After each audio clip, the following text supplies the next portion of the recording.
എത്രയൊക്കെ tariff Trump ഇന്ത്യക്ക് മേൽ ഏർപ്പെടുത്തിയാലും ട്രംപിന് ഉള്ളിൻ്റെ ഉള്ളിലൊരു ഭയമുണ്ട്.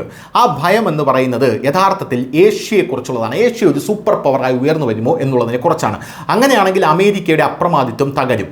അമേരിക്ക കാലാകാലങ്ങളായി ശ്രമിച്ചാണ് ഇന്ത്യക്കും ചൈനയ്ക്കും ഇടയിലെല്ലാം കുത്തിത്തിരിപ്പുണ്ടാക്കി ഈ രണ്ട് രാജ്യങ്ങളെയും പരസ്പരം തമ്മിലടുപ്പിച്ച് ഒരുമിച്ച് ചേരാത്ത രീതിയിൽ നിർത്തിയിരിക്കുന്നത്.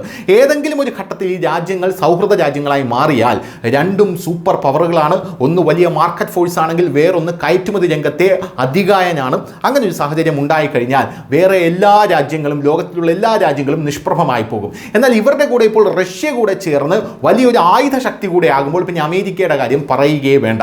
എന്തായിരുന്നാലും ട്രംപിനെ ഇത് പല ആൾക്കാരും ഓർമ്മിപ്പിക്കുന്നുണ്ട്. വർഷങ്ങളായി അമേരിക്ക ഉണ്ടാക്കിക്കൊണ്ടുവന്ന ആ ഒരു സ്ട്രാറ്റജി ഒറ്റ നിമിഷം കൊണ്ട് ട്രംപ് പൊളിച്ച് കയ്യിൽ തന്നു എന്ന്. കാരണം റഷ്യയും ചൈനയും ഇന്ത്യയും ഒരുമിക്കുക എന്നുള്ളത് ആരും സങ്കല്പിക്കാത്ത പോലും കാര്യമാണ്. അമേരിക്ക അതിന് സമ്മതിക്കുക പോലുമില്ല.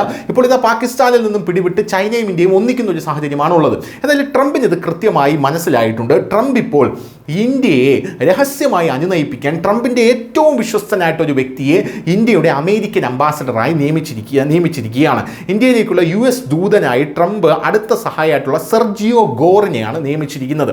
ഇന്ത്യ US ബന്ധം നിലവിൽ സംഘർഷഭരിതമായിരിക്കുന്ന ഈ സമയത്ത് US പ്രസിഡന്റ് ട്രംപ് തൻ്റെ അടുത്ത സഹായികളിൽ ഒരാളായ ഇയാളെ ഇന്ത്യയിലെ പുതിയ US അംബാസഡറായി നിയമിച്ചതിന് പിന്നിൽ ഇന്ത്യയും അമേരിക്കയും തമ്മിലുള്ള ഒരു പാലമാണ് ഇയാൾ എന്നാണ് ഇപ്പോൾ ലോകരാജ്യങ്ങൾ വിശേഷിപ്പിക്കുന്നത്.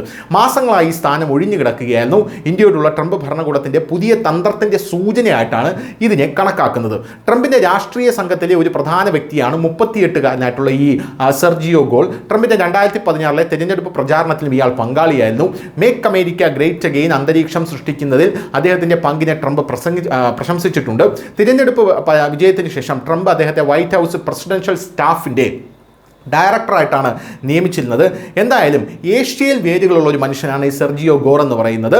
ഇയാൾ ജന്മം കൊണ്ട് ഏഷ്യക്കാരനാണ്. 86 നവംബർ 30 ഉസ്ബെക്കിസ്ഥാനിലെ താഷ്കെൻഡിൽ ജനിച്ച ഒരു വ്യക്തിയാണ്. അതായത് വംശം കൊണ്ട് ഇയാൾ ഒരു റഷ്യൻ സോവിയറ്റ് യൂണിയൻ വംശജനാണ് എന്ന് തന്നെ നമുക്ക് പറയേണ്ടി വരും. അങ്ങനെ ഒരു വ്യക്തിയെ കൂടെയാണ് ഇപ്പോൾ ട്രംപ് ഇങ്ങോട്ടേക്ക് ചർച്ചകൾക്കായി നിയോഗിച്ചിരിക്കുന്നത് എന്നുള്ളത് എടുത്തു പറയേണ്ട ഒരു വസ്തുതയാണ്. ഇരു രാജ്യങ്ങളും തമ്മിലുള്ള ബന്ധം വഷളാകുന്നതിനിടെയാണ് സുപ്രധാന നിയമനം. എന്തായാലും മുൻ സോവിയറ്റ് യൂണിയനിലെ ചരിത്ര നഗരമായിട്ടുള്ള താഷ്കെൻഡിൽ ഇയാൾ ജനിച്ചതുകൊണ്ട് തന്നെ റഷ്യയ്ക്കും അമേരിക്കയ്ക്കും ഇടയിലുള്ള ഒരു പാലമായി പോലും ഇന്ത്യയിൽ നിന്ന് ഇയാൾ വർത്തിക്കാൻ സാധ്യതയുണ്ട് എന്ന് തന്നെയാണ് ഇപ്പോൾ ട്രംപ് കരുതുന്നത്.